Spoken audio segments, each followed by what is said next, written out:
Jack and the Beanstalk.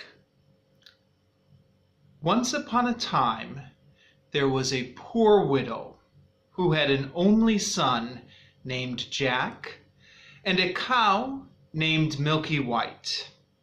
And all they had to live on was the milk the cow gave every morning, which they carried to the market and sold. But one morning, Milky White gave no milk, and they didn't know what to do. "What shall we do? What shall we do?" said the widow, wringing her hands. "Cheer up, mother. I'll go and get work somewhere," said Jack. "We've tried that before, and nobody would take you," said his mother. "We must sell Milky White, and with the money, start a shop or something." "All right, mother," said Jack. "It's market day today, and I'll soon sell Milky White, and then we'll see what we can do." So he took the cow's halter in his hand, and he started off. He hadn't gone far when he met a funny-looking old man who said to him, "Good morning, Jack." "Good morning to you," said Jack, and wondered how the man knew his name. "Well, Jack, and where are you off to?" said the man. "I'm going to market to sell our cow here." "Oh, you look the proper sort of chap to sell cows," said the man.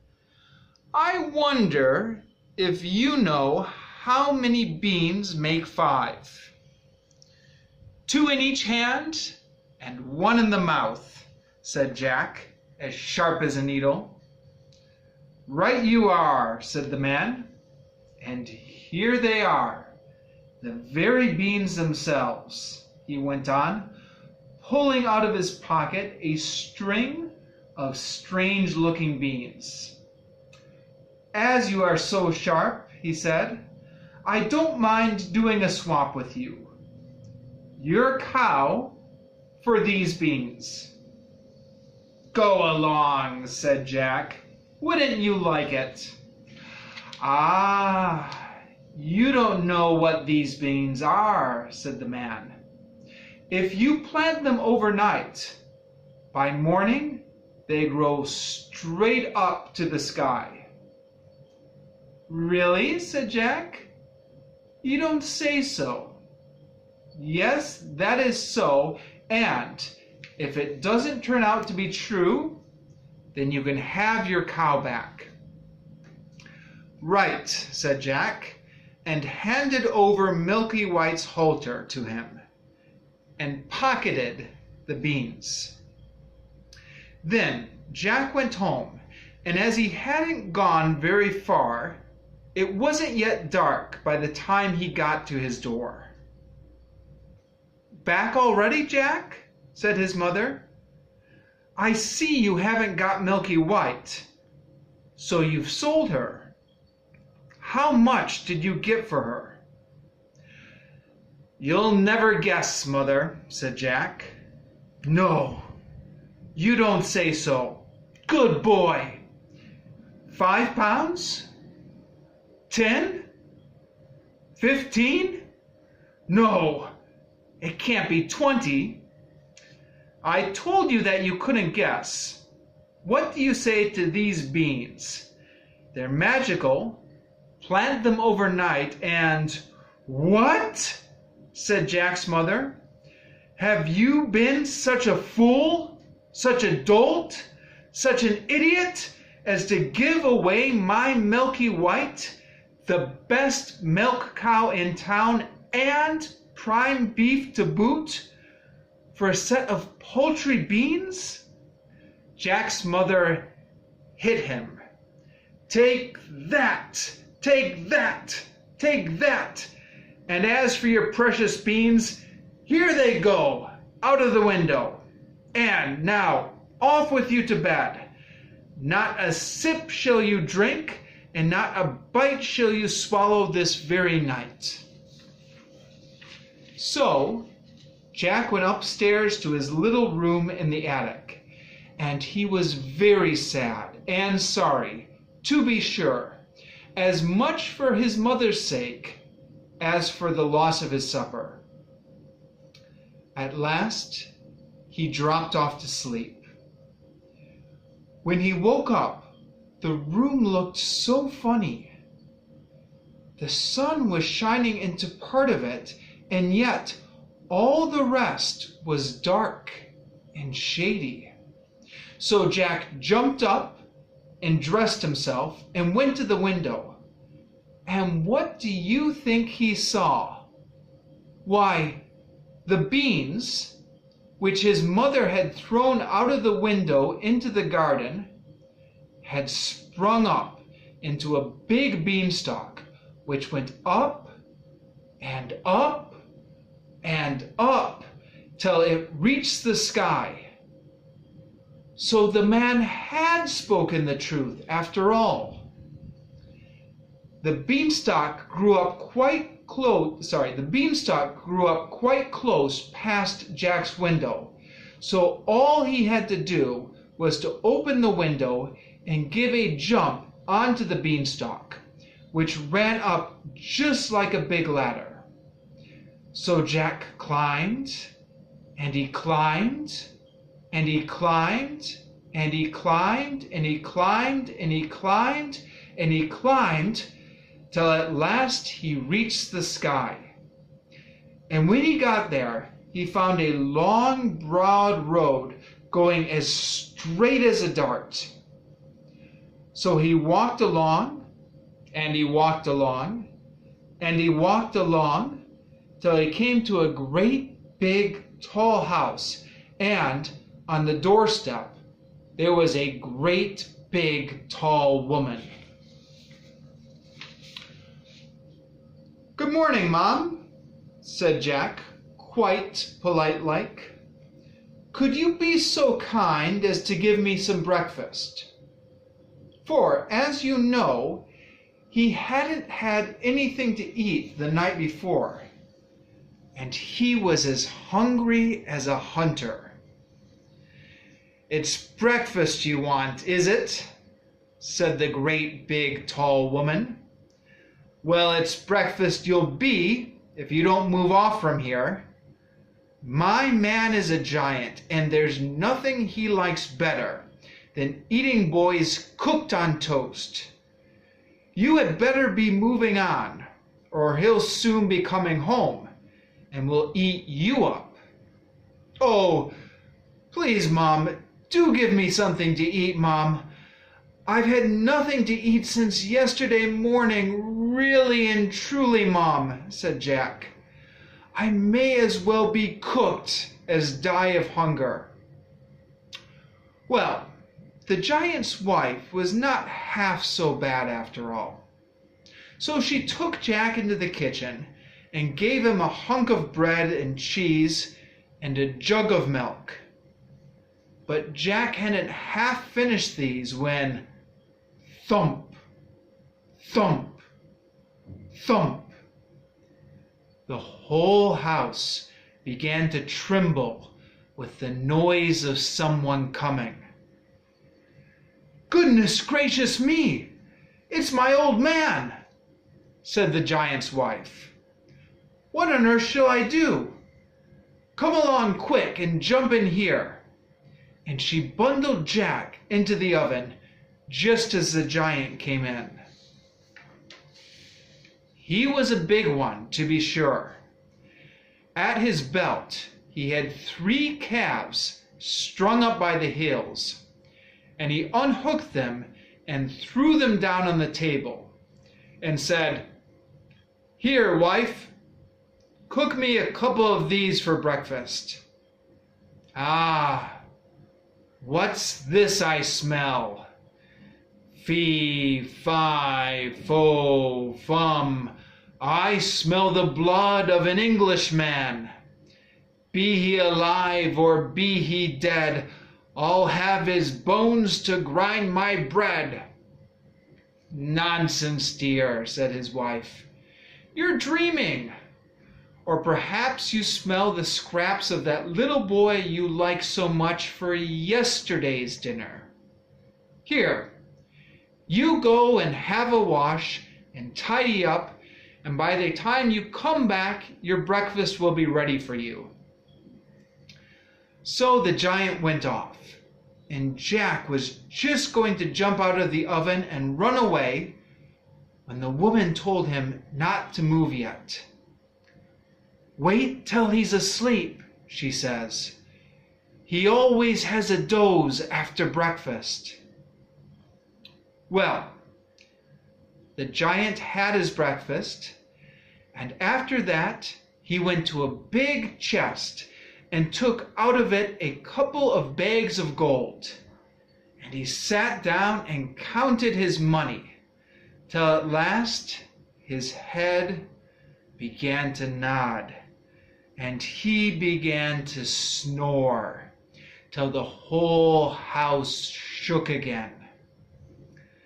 Then Jack crept out on tiptoe from his oven, and as he was passing the giant, he took one of the bags of gold under his arm, and he ran off till he came to the beanstalk, and then he threw down the bag of gold, which, of course, fell into his mother's garden. And then he climbed down and climbed down, till at last he got home and told his mother and showed her the gold and said, "Well, Mother, wasn't I right about the beans? They are really magical, you see." So they lived on the bag of gold for some time, but at last they came to the end of it. And Jack made up his mind to try his luck once more at the top of the beanstalk. So, one fine morning, he rose up early and got onto the beanstalk. And he climbed, and climbed, and he climbed, and he climbed, and he climbed, and he climbed, till at last he came out on the road again, and up to the great big tall house he had been to before. There, sure enough, was the great big tall woman, a-standing on the doorstep. "Good morning, Mom," said Jack, as bold as brass. "Could you be so good as to give me something to eat?" "Go away, my boy," said the big tall woman, "or else my man will eat you up for breakfast." "But aren't you the youngster who came here once before? Do you know, that very day my man missed one of his bags of gold." "That's strange, Mom," said Jack. "I dare say I could tell you something about that. But I'm so hungry I can't speak till I've had something to eat." Well, the big tall woman was so curious that she took him in and gave him something to eat. But he had scarcely begun munching it as slowly as he could when thump, thump, thump, they heard the giant's footstep, and his wife hid Jack away in the oven. Everything happened just like it did before. The giant came in, as he did before, said "Fee, fi, fo, fum," and had his breakfast of 3 cooked oxen. Then he said, "Wife, bring me the hen that lays the golden eggs." So she brought it, and the giant said, "Lay." And the hen laid an egg all of gold. And then the giant began to nod his head and to snore till the house shook. Then Jack crept out of the oven on tiptoe and caught hold of the golden hen, and was off before you could say Jack Robinson. But this time the hen gave a cackle which woke the giant, and just as Jack got out of the house, he heard the giant calling, "Wife, wife, what have you done with my golden hen?" And the wife said, "Why, my dear?" But that was all Jack heard, for he rushed off to the beanstalk and climbed down as quick as lightning. And when he got home, he showed his mother the wonderful hen and said, "Lay to it." And the hen laid a golden egg every time Jack said lay. Well, Jack was not content, and it wasn't very long before he determined to have another try at his luck up there at the top of the beanstalk. So, one fine morning, he rose up early and went to the beanstalk, and he climbed, and he climbed, and he climbed, and he climbed till he got to the top. But this time, he knew better than to go straight to the giant's house. And when he got near to the house, he waited behind a bush till the giant's wife came out with a pail to get some water. And then he crept into the house and got into a big cooking pot made out of copper. He hadn't been there long when he heard thump, thump, thump as before, and the giant and his wife came into the house. "Fee, fi, fo, fum, I smell the blood of an Englishman," cried out the giant. "I smell him, wife, I smell him." "Do you, dearie?" said the giant's wife. "Then, if it's that little rogue that stole your gold and stole the hen that laid the golden eggs, then he's sure to have got into the oven." And they both rushed to the oven. But Jack wasn't there, luckily. And the giant's wife said, "There you are again, with your fee, fi, fo, fum. Why, of course, it's the boy you caught last night that I've just cooked for your breakfast. How forgetful I am, and how careless you are, not to know the difference between live boys and dead boys after all these years." So the giant sat down to breakfast and ate it. But every now and then he would mutter, "Well, I could have sworn I smelled a boy." And he would get up and search the larder, a small room where food is kept, and the cupboards, and everything, only, luckily, he didn't think of the big cooking pot made out of copper. After breakfast was over, the giant called out, "Wife, wife, bring me my golden harp." So she brought it out and put it on the table before him. Then he said, "Sing," and the golden harp sang most beautifully, and it went on singing till the giant fell asleep, and commenced to snore like thunder. Then Jack very quietly lifted up the lid from the big cooking pot made out of copper and got down as quietly as a mouse and crept on his hands and knees till he came to the table, when he crawled up, caught hold of the golden harp, and dashed with it towards the door. But the harp called out quite loud, "Master! Master!"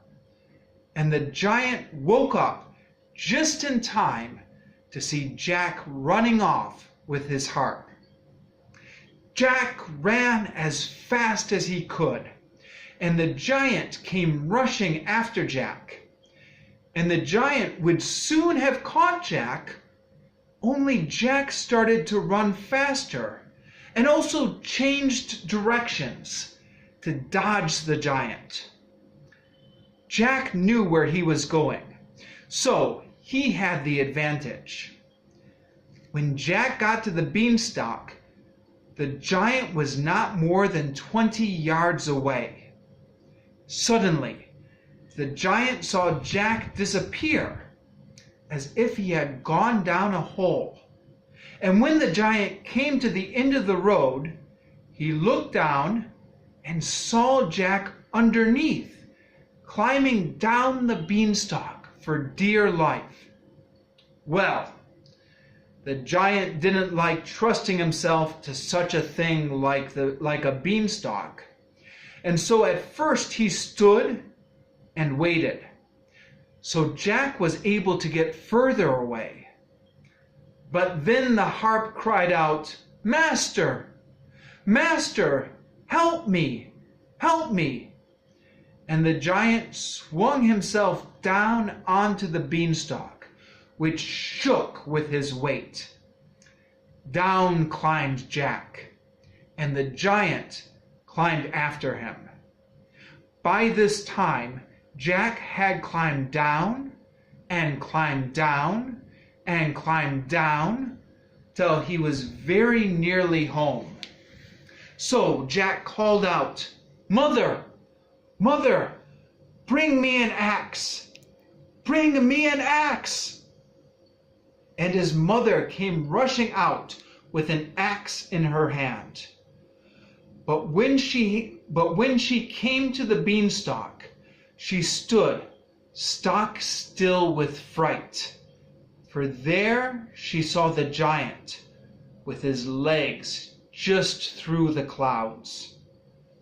But Jack jumped down to the ground and got hold of the axe and gave a chop at the beanstalk, which cut the beanstalk almost in half. The giant felt the beanstalk shake and quiver, so he stopped to see what was the matter. And then Jack gave another chop with the axe, and the beanstalk was cut in two and began to fall over. Then the giant fell all the way down to the ground and was killed instantly. And the beanstalk fell down on top of the giant. Then Jack showed his mother his golden harp. And between all the money Jack made showing people the golden harp and with selling the golden eggs, Jack and his mother became very rich. And he married a princess. And they lived happily ever after.